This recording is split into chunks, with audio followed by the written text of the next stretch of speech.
Ni full shangwe baada ya kocha mkuu wa klabu ya Dar es Salaam Young African Nasri bin Nabi kutua nchini Tanzania, na hapo ni baadhi ya mashabiki kwenye msafara mrefu ambao tutakwenda kuelezea na tutakwenda kuelezea kile ambacho amekizungumza Nasri bin Nabi baada ya kuwasili nchini Tanzania. Utakwenda kusikia interview yake na kipi amekisema kuhusiana na kujiunga na klabu ya Dar es Salaam Young African. Najua kila shabiki wa Yanga hapa atakuwa anajua mambo ni moto, mambo yanakwenda vile watakavyo, na hakuna yoyote ambaye hakupenda au wapendi kwa Nasri bin Nabi kujiunga na klabu ya Dar es Salaam Young African. Lakini kubwa zaidi ni kwamba nakwambia shabiki wa Yanga, hii ndio chaneli ya mashabiki, unaweza ukaongeza kuwa mwanafamilia kwa kusubscribe na kutuambia unaishabikia Yanga kutokea maeneo gani, lakini pia ukatupa maoni yako kuhusiana na kusajiliwa au kuletwa kwa Nasri bin Nabi. Lakini pia utatuambia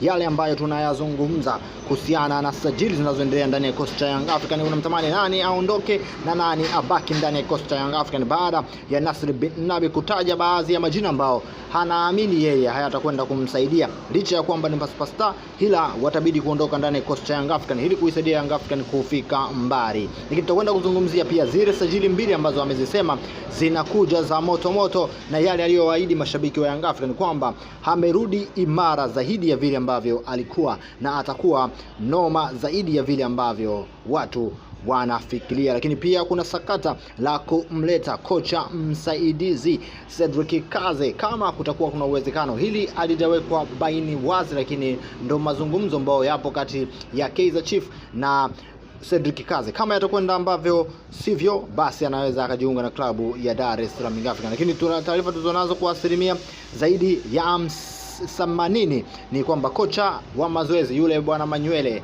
huenda akajiunga na klabu ya Dar es Salaam Young African mwanzoni mwa msimu huu ujao kuja. Lakini swala lingine ambalo tunakwenda kulizungumza hapa, twende moja kwa moja kwenye pointi ambazo zimetuleta hapa. Nasri bin Nabi kusaini mkataba wa miaka 3 na klabu ya Dar es Salaam Young African, lakini pia kuambia kwamba hana uhitaji na kumleta Stefan Aziz Ki ndani ya soka la Bongo kurudi tena kama mchezaji wa Dar es Salaam Young African, baada ya kile alichokisema kwamba anahitaji mchezaji mwenye njaa, na pia amesema Aran Super Okello ambaye tunamjua hatakuwa mara 5 zaidi chini yake. Na tunakwenda kuzungumzia kile alichokisema kuhusiana na kapteni Mwamnyeto ambaye amesema ni mchezaji mzuri, ni mchezaji ambaye hana msaada mkubwa kwenye timu ya Young African, lakini kwa hiyo anachokiona si sehemu ya wachezaji ambao atapenda kuendelea nao, na amemtakia mambo mazuri kama atashindwa kuendelea na klabu ya Dar es Salaam Young African. Lakini amesema analeta wachezaji wengine wawili. Hapa tunamzungumzia Abrahman Sefu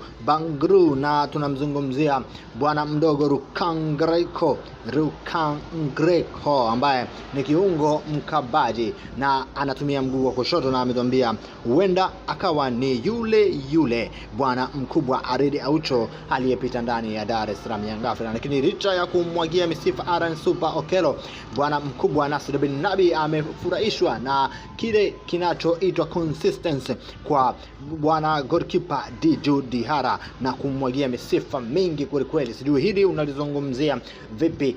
Lakini pia amezungumzia Kwasi Atoula kwamba ni mchezaji wa kutumainiwa, na baadhi ya wachezaji ambao yeye hawezi kuacha kikosi chake amewataja ni Djigui Diarra, Hamidou Duke, Oga Abuya, Aran Super Okello. Lakini pia amemwambia bwana mkubwa Ndathia bas anabidi kubaki kwenye kikosi cha Young African, na anasema huenda akawa ni msumari wake mwingine. Licha ya kusema hayo, ameyataja pia majina ambayo hahitaji kwenye kikosi chake. Tutakwenda kuzungumzia kwenye video inayofuatia. Hebu msikilize bwana mkubwa Nasri bin Nabi.